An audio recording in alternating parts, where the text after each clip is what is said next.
10 محرم الحرام کو کربلا کے میدان میں حضرت امام حسین رضی اللہ عنہ کو شہید کیا گیا۔ یہ شہادت کا واقعہ سن 61 ہجری کا ہے، جبکہ جو مسلمانوں کی حکومت تھی اس کا جو امیر تھا وہ یزید ابن معاویہ تھا۔ یزید نے کوفہ کے اندر عبید اللہ ابن زیاد کو گورنر بنایا تھا۔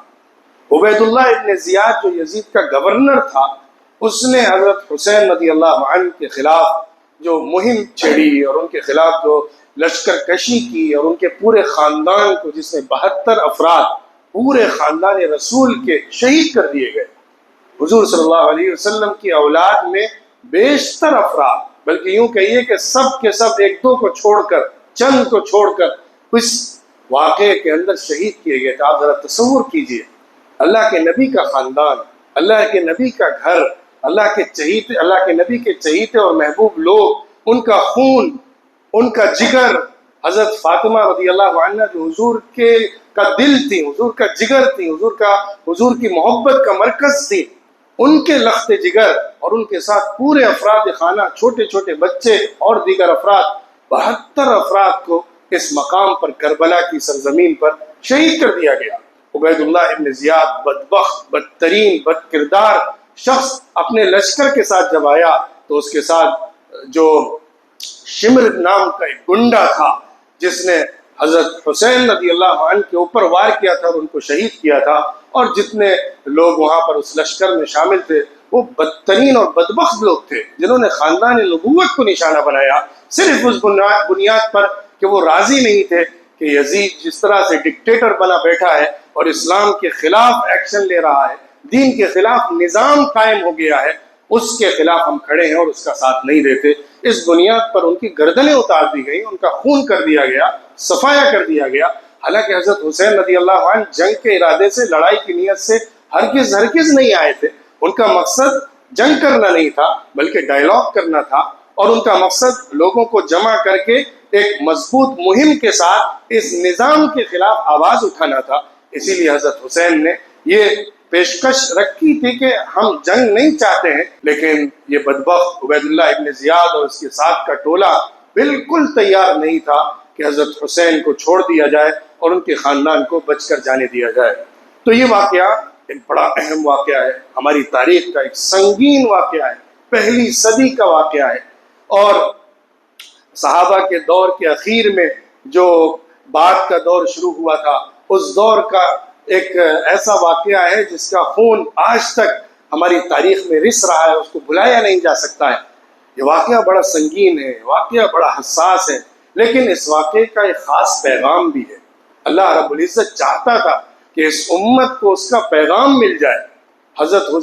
حسین رضی اللہ عنہ جیسے جلیل القدر، عظیم الشان صحابی اور نواسے رسول کی سنت کو قیامت تک مسلمان یاد رکھیں، اس کے لیے نمونہ پیش کیا گیا۔ اگر اس موقع پر حضرت حسین نہ کھڑے ہوتے، اس موقع پر حضرت حسین یہ بڑی قربانی نہ دے رہے ہوتے، اس دن اگر خاندان نبوت کی طرف سے یہ عظیم الشان قربانی کا نذرانہ نہ پیش کیا جاتا تو شاید اسلام کی وہ تصویر آج نہیں ہوتی جو ہے۔ ہم اس طریقے پر اسلام کے لیے، دین کے لیے، فنڈامنٹلز کے لیے، اصولوں کے لیے قربانی دینے کا وہ جذبہ نہیں پاتے جو حضرت امام حسین رضی اللہ عنہ کی سیرت اور کردار سے ہمیں ملتا ہے۔ تو ان کی سیرت، ان کا کردار قیامت تک کے مسلمانوں کے لیے نمونہ اور مثال ہے۔ حضرت حسین رضی اللہ عنہ نے جس راستے کو اختیار کیا، وہ راستہ اپنے نانا کے اسوے اور طریقے کی بقا کا تھا۔ ان کا نعرہ ہی یہی تھا کہ جس نظام پر ہمارے نانا مسلمانوں کے، امت کے، انسانوں کے آقا نبی محمد رسول اللہ صلی اللہ علیہ وسلم نے امت کو چھوڑا ہے، اسی نظام پر ہماری حکومت اور سیاست اور آگے معاملے کو چلانا چاہیے۔ اس میں جو تبدیلی کی جا رہی ہے، اس میں جو ڈکٹیٹرشپ لائی جا رہی ہے، اس میں بد کردار شخص کو بٹھا کر جس طرح سے غلط کارروائیاں کی جا رہی ہیں، اسلام کو سبوتاژ کیا جا رہا ہے، اس کو قبول نہیں کیا جا سکتا۔ اس کے خلاف آواز اٹھانا ہے، اس سے لڑنا ہے، اس سے ٹکرانا ہے، اس کے خلاف مہم چھیڑنا ہے۔ ہم خاموش بیٹھ کر تماشائی نہیں بنے رہ سکتے۔ اسلام کو کاٹا جا رہا ہو، اسلام میں قطر بیون کی جا رہی ہو، اسلام کو بدلا جا رہا ہو، اور ہم خاموش بیٹھے رہیں کہ جو ہو رہا ہے سو ہونے دو، ٹھیک ہے جو چڑھ گیا مسلمانوں کے اوپر چڑھ جانے دو، جو ظلم کر رہا ہے کرنے دو، ہم کر ہی کیا سکتے ہیں، ہاتھ پر ہاتھ دھرے بیٹھے رہیں۔ حضرت حسین نے اس کے خلاف آواز اٹھا کر مسلمانوں کو قیامت تک ایک مثال، ایک نمونہ، ایک سنت دی ہے کہ تمہیں ظالم طاقت سے ٹکرانا ہے، تمہیں ان لوگوں کے خلاف آواز اٹھانا ہے، ہمت کے ساتھ، پامردی کے ساتھ، استقلال کے ساتھ جمنا ہے کہ جس میں دین کے تحفظ اور دین کی بقا کی کوشش ہو۔ یہ واقعہ ہماری تاریخ کا اہم واقعہ ہے، اس 10 محرم کی تاریخ سے جڑا ہوا ہے، لیکن یاد رکھا جائے، آخر میں 2-3 منٹ میں بات کو ختم کرتا ہوں کہ اس واقعے کی نسبت سے 10 محرم کے روزے کا کوئی عمل نہیں ہے، اس واقعے کی نسبت سے 10 محرم کی کوئی خاص عبادت نہیں ہے، اس واقعے کی نسبت سے جو ورچیوز ہوتی ہیں، جو فضائل ہوتے ہیں، وہ اس مہینے یا 10 محرم کے کچھ بھی نہیں ہے۔ جو تعزیہ اٹھایا جاتا ہے، لکڑی کا بنایا جاتا ہے، حضرت حسین رضی اللہ عنہ کی قبر جو کربلا میں ہے، جو آج کا عراق ہے، اس کی بنیاد پر الگ الگ شیپ اور شکلوں میں ایک قبر بنائی جاتی ہے، اور ان کا مقبرہ جیسا بنایا جاتا ہے، اس کو ایک مقام پر لے جا کر رکھا جاتا ہے۔ یہ سب وہ روایتیں، یا سینہ کوبی کی جاتی ہے، سینہ کاٹا جاتا ہے، خون اپنا نکالا جاتا ہے، یہ سارے وہ کام ہیں جو حضرت حسین رضی اللہ عنہ کے مزاج، ان کی دعوت اور ان کی سنت کے خلاف، وہ اسی کے خلاف تو کھڑے ہوئے تھے۔ ان کا دعویٰ ہی کیا تھا، ان کا نعرہ ہی کیا تھا کہ محمد الرسول اللہ صلی اللہ علیہ وسلم کا طریقہ چلنا چاہیے۔ حضور نے ان چیزوں سے منع کیا ہے،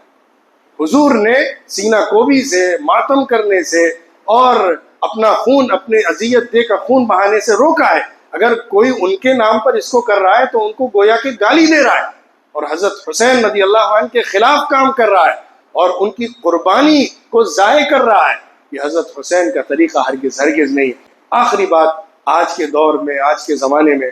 باطل ہی باطل ہر طرف نظر آتا ہے، حق کی آواز بڑی کمزور ہے،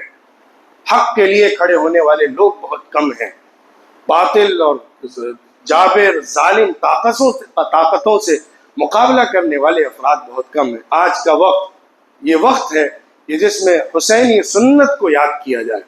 حسینی سنت کو دہرایا جائے، حسینی سنت کو زندہ کیا جائے، اور میں بہت اعتماد کے ساتھ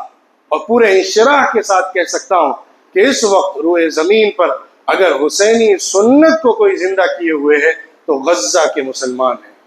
وہ افراد ہیں جنہوں نے پوری دنیا کی طاقت کے مقابلے میں حق کی آواز کو بلند کیا اور اس جھنڈے کو لے کر کھڑے ہوئے ہیں۔ یہ روایت، یہ سنت حضرت حسین رضی اللہ عنہ کی ہے، جس کو انہوں نے اپنے ساتھ اٹھایا ہے۔ ہمارا بھی فریضہ ہے کہ ہم خاموش تماشا ہی نہ بنے رہیں، ظلم کو صرف سہتے نہ رہیں، یا کوئی بھی آ کر مسلط ہو جائے، ٹھیک ہے جو آ گیا سو آ گیا، اس کے سامنے سرنڈر کر جائیں، جھک جائیں۔ یہ ہمارا مزاج نہیں ہے، ہمارا طریقہ نہیں ہے۔ ہمیں اپنے دائرے کے اندر رہتے ہوئے، اپنی استطاعت کے مطابق، اپنی طاقت کے بقدر کوشش کرنا ہے کہ نظام تبدیل ہونا چاہیے، اصلاح ہونی چاہیے۔ جو اسلام نے تصور دیا ہے، مزاج اور نظام پیدا کیا ہے، وہ لوگوں کے سامنے آنا چاہیے۔ اس کی کوشش، اس کی سعی، اس کی جد و جہد ہمارا فریضہ ہے، اور اخیر دور میں وہی وقت لوٹے گا کہ حضرت حسین رضی اللہ عنہ نے جو کوشش کی تھی، اس کی تکمیل آخری شخص جو انہی کی نسل میں آنے والے ہوں گے،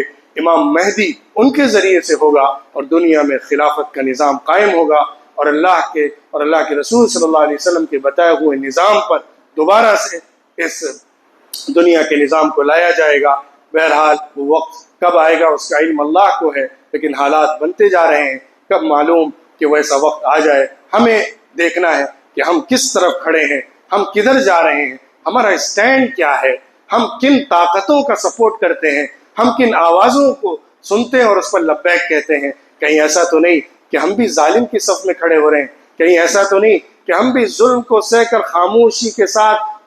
ریت کے اندر منہ گاڑ کر بیٹھے ہوئے ہیں، کہیں ایسا تو نہیں ہے کہ ہم بھی ظالموں سے اپنے مفادات حاصل کرنے کے لیے سپورٹ کرنے لگے ہیں۔ ہمیں آواز اٹھانا ہے، حق بولنا ہے، حق کہنا ہے، حق کے لیے لڑنا ہے، اور اس راستے میں کوئی بھی قربانی دینی پڑے اس کو شہادت سمجھنا ہے، عزت سمجھنا ہے، تمغہ سمجھنا ہے، اللہ کی طرف سے انعام سمجھنا ہے، کیونکہ اس سب کا بدلہ کل آخرت میں جنت کی شکل میں، عظیم نعمتوں کی شکل میں اللہ کی طرف سے ملنے والا ہے۔ اللہ ہم سب کو توفیق عطا فرمائے کہ ہم حق کا ساتھ دیں، حسینی سنت کو زندہ کریں، اور پیغام جو اس مہینے کا ہے اور تاریخ کے اندر حضرت امام حسین رضی اللہ عنہ کی شہادت اور واقعہ کربلا کا ہے، اس کو حاصل کریں۔ ساتھ ہی ساتھ جو فضائل شریعت میں، اسلام میں، حضور صلی اللہ علیہ وسلم کی سنت میں اس 10 محرم کے اندر روزہ رکھنے کے حوالے سے آئے ہیں، اس کو بھی، اس